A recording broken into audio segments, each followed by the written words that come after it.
एक स्वर्गदूत यानी एक फरिश्ता, एक एंजल मरियम के पास आया और उसे कहता है कि तू धन्य है, एक बेटे को जन्म देगी और तू उसका नाम यीशु रखना। वह महान होगा, दाऊद का तख्त खुदा उसे देगा और वह राज्य करेगा और उसके राज्य का कभी अंत नहीं होगा। मरियम उस बच्चे को जन्म देने वाली थी जो बादशाह है, जो कि राजा होगा, जो दाऊद के तख्त के ऊपर बैठेगा और जो सारी प्रोफेसीज पुराने नियम में की गई थी मसीहा के बारे में उन्हें पूरा करने वाला था। और इस बच्चे को मरियम जन्म देने वाली थी। नाउ अब मरियम एक्साइटेड तो थी इस खबर को सुनने के बाद, लेकिन उसे फिक्र भी हुई, उसे निराशा भी होती होगी। क्यों? क्योंकि उसे गलत समझा जाएगा। उसके अपने दोस्त और घर वाले भी इस बात को नहीं समझेंगे कि मरियम कैसे प्रेग्नेंट हो गई। मरियम को अब बहुत कुछ सुनना और झेलना पड़ेगा, क्योंकि वह हर किसी को फरिश्ते का दिया हुआ मैसेज नहीं समझा सकती है और ना ही कोई समझने की कोशिश करेगा। और फिर यहां तक यूसुफ जो उसका मंगेतर था, उसने भी यही सोचा कि मरियम गलत है, जब तक कि फरिश्ते ने आकर उसे नहीं बताया और सारे इशू को यूसुफ के लिए क्लियर नहीं कर दिया था। यूसुफ भी उसे गलत समझता रहा। नाउ मरियम धन्य तो थी, लेकिन वह अंदर से टूटी हुई भी थी। वह अंदर से टूटी हुई भी थी, क्योंकि उसे सिर्फ गलत ही नहीं समझा जाएगा, वरन उसे यह भी पता था कि उसका बेटा उसकी आंखों के सामने एक दर्दनाक मौत मरेगा। शमौन, जिसके बारे में हम नए नियम में पढ़ते हैं, मरियम से कहता है, लूका अध्याय 2 वचन 35 में आप इसे पढ़ सकते हैं कि वरन तेरा प्राण भी तलवार से आर पार छिद जाएगा। नाउ प्रभु यीशु को जन्म देने का प्रिविलेज तो मरियम को मिल गया, लेकिन उसे इसकी बहुत भारी कीमत भी चुकानी पड़ी। न्यू टेस्टामेंट मरियम के बारे में हमें बहुत ज़्यादा इंफॉर्मेशन नहीं देता है, बहुत ही थोड़ी इंफॉर्मेशन है न्यू टेस्टामेंट में मरियम के बारे में। एंजल गैब्रियल मरियम से कहता है कि धन्य धन्य और जय तेरी हो, जिस पर परमेश्वर का अनुग्रह हुआ है, प्रभु तेरे साथ है। लूका अध्याय 1 वचन 28। और फिर एलिशबा जो कि उसकी रिश्तेदार थी, वह उसे कहती है, बड़े शब्दों में पुकार कर कहती है कि तू स्त्रियों में से धन्य है और तेरे पेट का फल भी धन्य है। मरियम के बारे में ये सारी डिटेल्स जानने के बाद आप शायद ये सोचेंगे कि मरियम के आगे दुआएं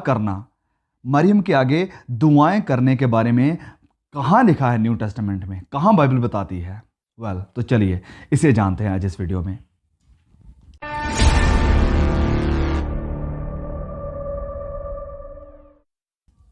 ना अगर आप एक नॉन कैथोलिक हैं या आप एक कैथोलिक हैं, तो कभी ना कभी आपके मन में भी ये सवाल जरूर आया होगा कि क्यों कैथोलिक्स मरियम या सेंट्स के आगे दुआ करते हैं, क्यों वे उनसे प्रेयर करते हैं, या क्या मरियम के आगे प्रेयर करना सही है, बिब्लिकल है? इज इट राइट और biblical perspective to pray to Mary और to the saints? Now, official position of the Roman Catholic Church is that Catholics do not pray to saints in heaven or to Mary. Rather, Catholics are taught that they can ask saints or Mary to pray for them. According to the Roman Catholic Church, asking saints in heaven for their prayers is no different from asking someone here on earth to pray for us. Now, Roman Catholic जो official position है वो ये है कि Catholic जो हैं वो मरियम के आगे दुआ नहीं करते हैं, संतों के आगे दुआ नहीं करते हैं। वह तो उन्हें कहते हैं कि उनके लिए सिफारिश करे, उनके लिए इंटरसीड करे। तो वह लोग मानते हैं कि मरियम और जो बाकी सेंट हैं वह सब लोग उनके लिए इंटरसीड करते हैं, उनके लिए सिफारिश करते हैं। सिफारिश का मतलब होता है कि गैप में खड़े होना, किसी के बीच में खड़े होना, मतलब कि परमेश्वर और आपके बीच में मरियम खड़ी होती है। आप मरियम से कहते हैं कि आपके लिए दुआ करे और मरियम फिर आपके लिए पिता से, परमेश्वर से दुआ करती है, आपके लिए सिफारिश करती है। अब इंटरसेशन की हम एक उदाहरण बाइबल में देखते हैं। वो है कि जब अब्राहम सोदोम और गमोरा के लिए प्रार्थना करता है, इंटरसीड कर रहा होता है, सिफारिश कर रहा होता है। लेकिन कई कैथोलिक्स ऐसे भी हैं जो रोमन कैथोलिक की इस ऑफिशियल पोजीशन से अलग हैं। कई कैथोलिक्स सच में मरियम और सेंट्स के आगे झुकते हैं, उन्हें सजदा करते हैं, उनके आगे प्रेयर करते हैं। लेकिन ज़्यादातर जो कैथोलिक्स हैं, ज़्यादातर मैं बोल रहा हूँ, ज़्यादातर कैथोलिक्स इसी बात को मानते हैं या इस पोजीशन को होल्ड करते हैं कि वह मरियम या संतों के आगे प्रे नहीं करते हैं, वरन बस उनसे कहते हैं कि हमारे लिए प्रेयर करें। लेकिन फिर भी इस पोजीशन या व्यू के लिए कोई भी बिब्लिकल बेसिस नहीं है। बाइबल कहीं भी कुछ भी ऐसा नहीं सिखाती है। इस बात के लिए भी उनके पास कुछ भी बिब्लिकल नहीं है। अब क्योंकि रोमन कैथोलिक्स जो हैं वह बाइबल को अपनी फाइनल अथॉरिटी बाइबल को नहीं मानते हैं। दे डोंट बिलीव इन सोला स्क्रिप्चरा, इसलिए वह कुछ भी सिखा सकते हैं और प्रैक्टिस कर सकते हैं और उन्हें बाइबल से कुछ सफाई देने की जरूरत नहीं है, क्योंकि वह लोग किसी भी डॉक्ट्रिन्स को बाइबल के व्यू से नहीं देखेंगे।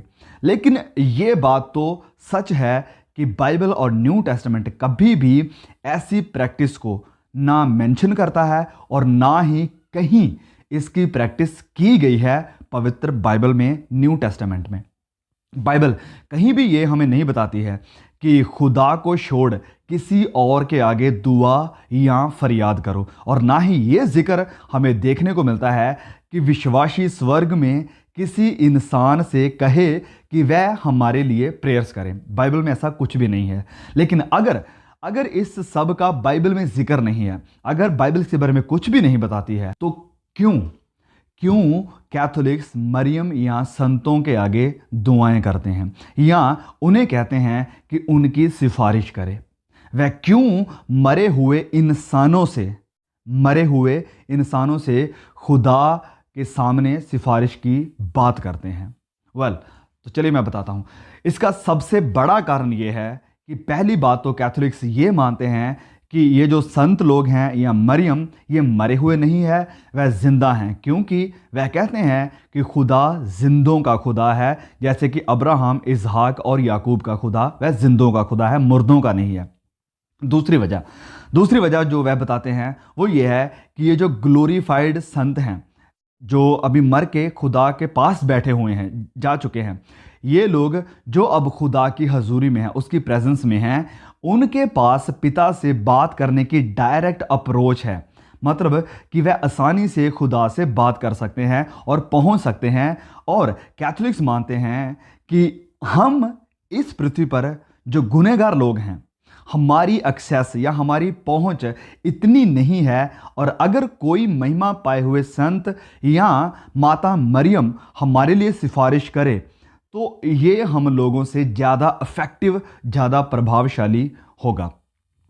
और मैं यहाँ पर ये बताना चाहता हूँ कि ये कॉन्सेप्ट, ये विचार बस अपने माइंड से, ख्यालों से बनाया हुआ विचार है। It is not from the Bible और पूरी तरह से अनबिब्लिकल, यानी बाइबल से बाहर है।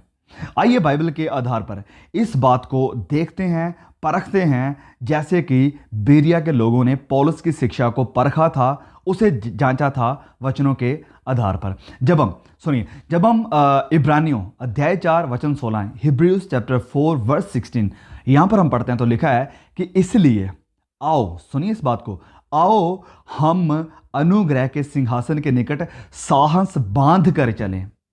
आओ हम अनुग्रह के सिंहासन के निकट सांस बांध कर चलें।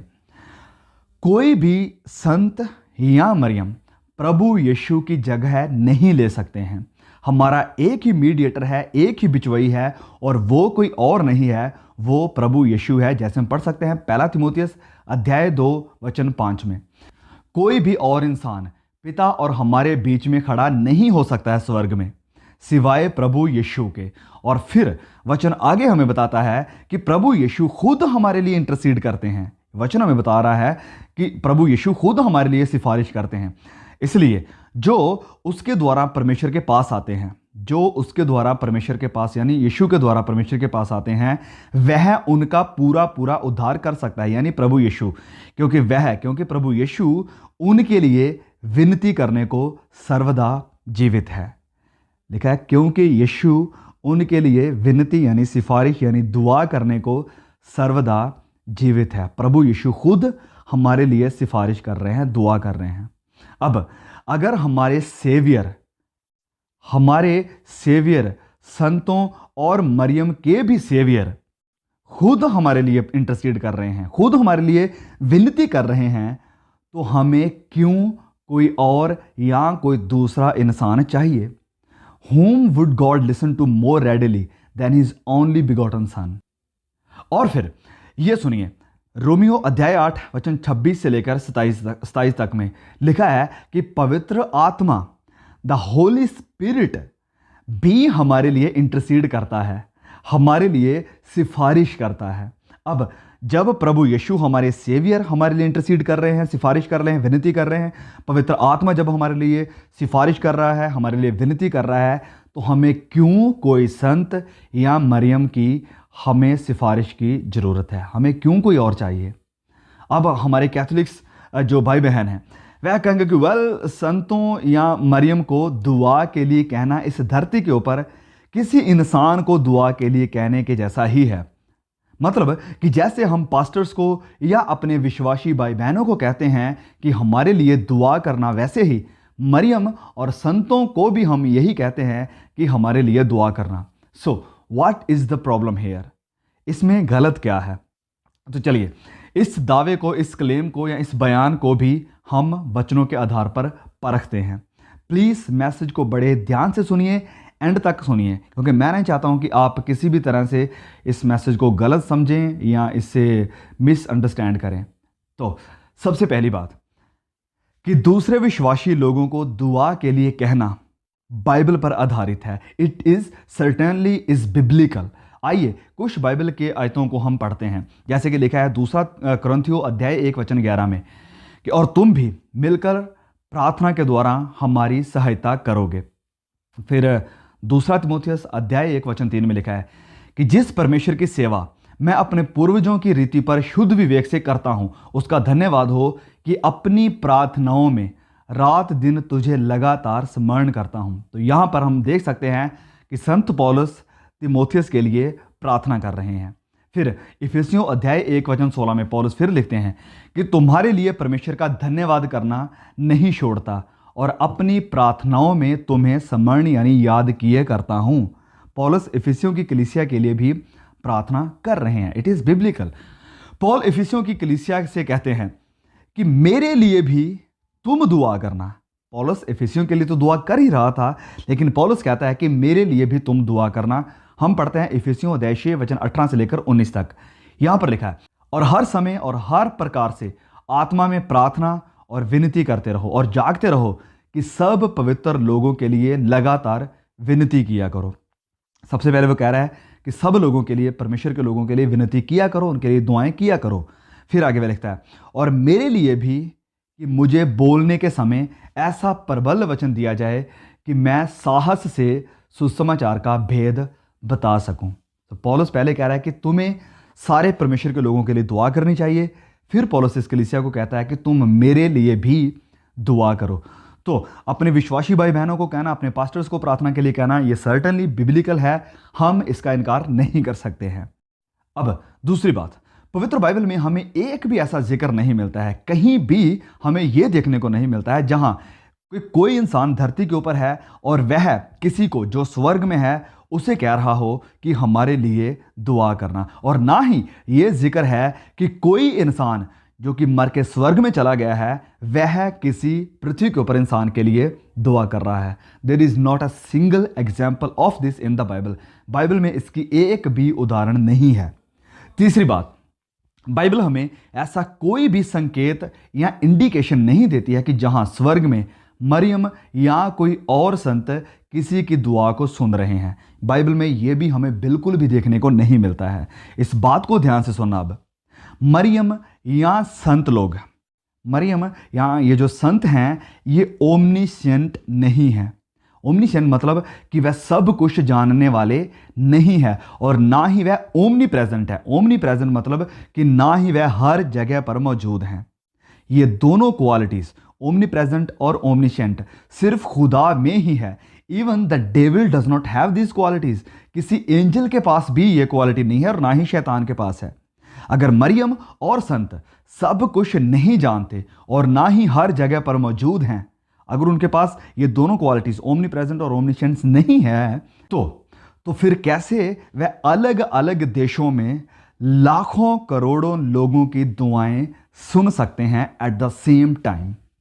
भले ही संत और मरियम जो हैं ये खुदा की प्रेजेंस में हैं, लेकिन उनके पास खुदा की क्वालिटीज नहीं है। They are still finite beings with some limitations. उनके पास भी लिमिटेशंस हैं। तो डेड संत ये जो हैं या मरियम को दुआ के लिए कहना प्योरली पूरी तरह से अनबिब्लिकल है, बाइबल पर आधारित नहीं है। और इस पृथ्वी के ऊपर किसी विश्वासी भाई बहन को दुआ करने के लिए कहना ये बिब्लिकल है, पूरी तरह से बाइबल पर आधारित है। यह सोचना बिल्कुल भी गलत है कि परमेश्वर किसी की या किसी इंसान की प्रार्थना को आपसे ज़्यादा पहले या जल्दी सुनेंगे।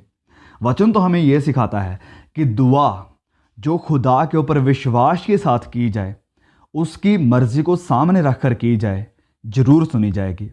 जैसे हम पढ़ सकते हैं याकूब अध्याय 5 वचन 16 और 18 में कि इसलिए तुम आपस में एक दूसरे के सामने अपने अपने पापों को मान लो और एक दूसरे के लिए प्रार्थना करो। वचन में कह रहा है कि एक दूसरे के लिए प्रार्थना करो जिससे चंगे हो जाओ। धर्मी जन की प्रार्थना के प्रभाव से बहुत कुछ हो सकता है। धर्मी जन की प्रार्थना के प्रभाव से, ऐसा नहीं लिखा कि अगर आप मरियम के सामने प्रार्थना करेंगे तो इससे कुछ ज़्यादा बढ़िया होगा, कुछ ज़्यादा जल्दी होगा। वचन कहता है कि धर्मी जन की प्रार्थना के प्रभाव से बहुत कुछ हो सकता है। एलिया भी तो हमारे समान दुख सुख भोगने वाला मनुष्य था और उसने गिड़गिड़ाकर प्रार्थना की कि बारिश ना बरसे, और 3.5 वर्ष तक भूमि पर बारिश नहीं बरसा। फिर उसने प्रार्थना की तो आकाश से वर्षा हुई और भूमि फलवंत हुई। और फिर एक बात, और फिर जैसे आज हम देखते हैं कैथोलिक चर्च ने मरियम को इंपॉर्टेंस दी है, जो महत्व दिया है और संतों को जो पोजीशन दे रखी है, ऐसी किसी भी शिक्षा का जिक्र न्यू टेस्टामेंट में नहीं लिखा गया है।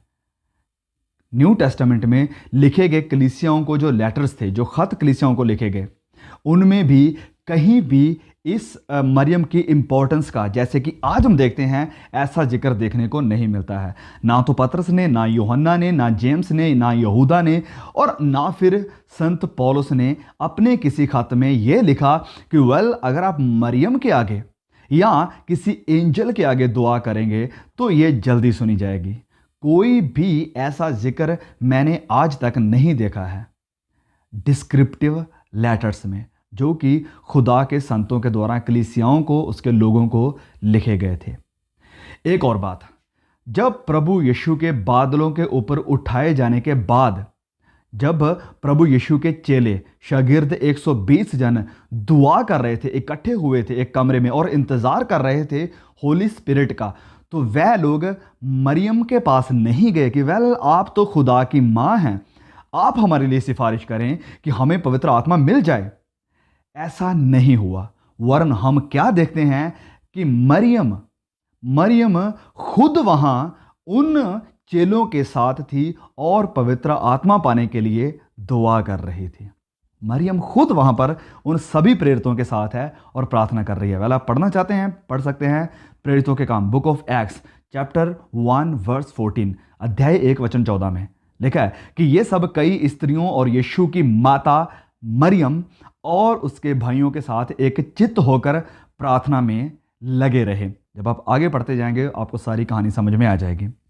और फिर जब बात हुई लीड करने और मिनिस्ट्री को आगे बढ़ाने की, तो मरियम का कोई भी महत्व या लीडरशिप को या उसकी किसी सिफारिश का कोई जिक्र हमें देखने को नहीं मिलता है।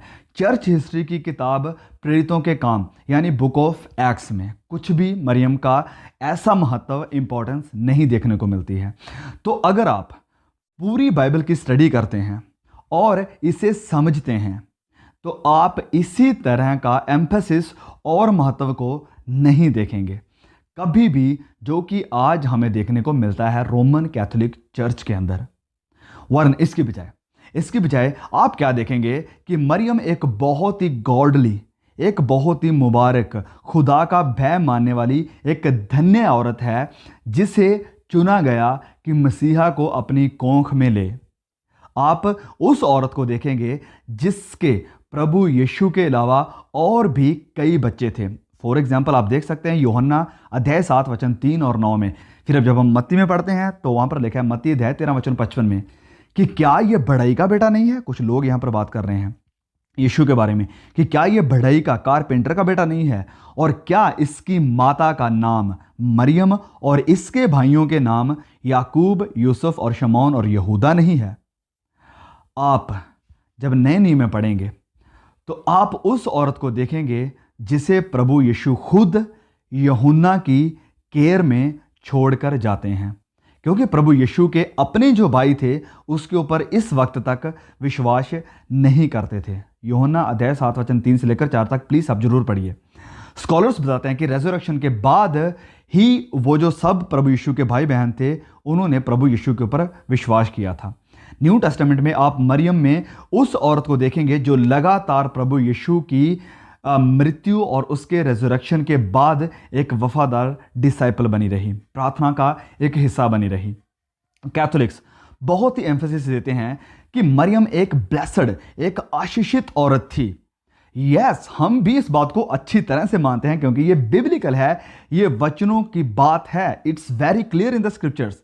लेकिन एक बार प्रभु यीशु की मिनिस्ट्री में एक औरत ने उन्हें इंटरप्ट किया और उनसे कहती है कि धन्य है वह औरत जिसने तुझे जन्म दिया, जिसने तुझे अपनी कोंख में रखा। लूका अध्याय 1 वचन 27 में आप इसे पढ़ सकते हैं।